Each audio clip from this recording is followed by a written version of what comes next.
So, right now, politics is very the theme in the news. Do you take part in any kind of Scottish politics? I did a long time ago, and I used to be involved in youth politics. I'm not going to say how many years ago, but let's just say it's a multiple of multiple decades. Why do you ask? Apart from interest. Well, you sent me an article earlier this week about Nicola Sturgeon's sister being a professional medium. I thought that was pretty interesting. I'm going to have to laugh at that pronunciation. It's Nicola, and it's sturgeon and fish. It's a common joke in Scotland. We call her the fish. The fish?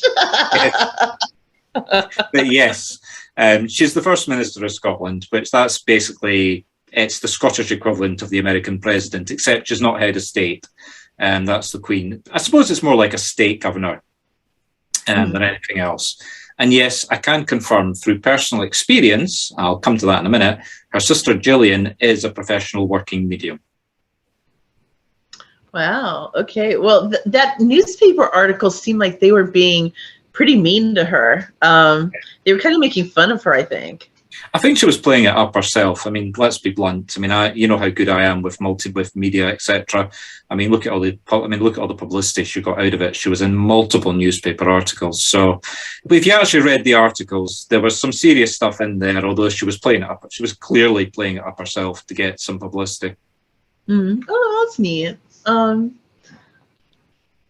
So I hear that you had some media yourself this week or last week, as the case may be.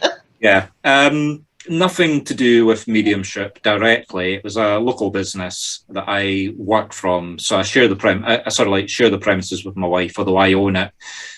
We arranged some newspaper coverage for my wife's business, and I just happened to be photographed standing outside the window with my posters for mediumship showing through. So, I mean, what can you say except I'm in the papers? So it seems like, at least in Scotland, mediums practice pretty openly. Like, it's not really, like, it seems pretty mainstream. Yeah, I mean, it's a reflection of what we've spoken about before. Spiritualism and mediumship, I mean, they're different things, but just put the two of them together. It's very real, and for historical reasons, it's respected enormously here in Scotland. I'm not going to say taken for granted. I mean, you saw the articles in the newspaper were quite tongue-in-cheek, but those were national papers, not Scottish papers. So, yeah, I think we take it very seriously. So, from your point of view, then, as a Scottish medium, what would you say, like, what do you consider spiritual mediumship to be?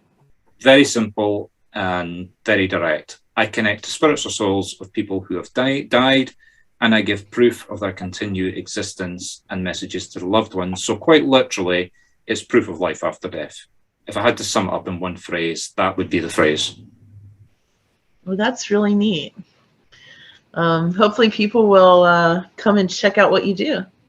Touch wood, more than welcome.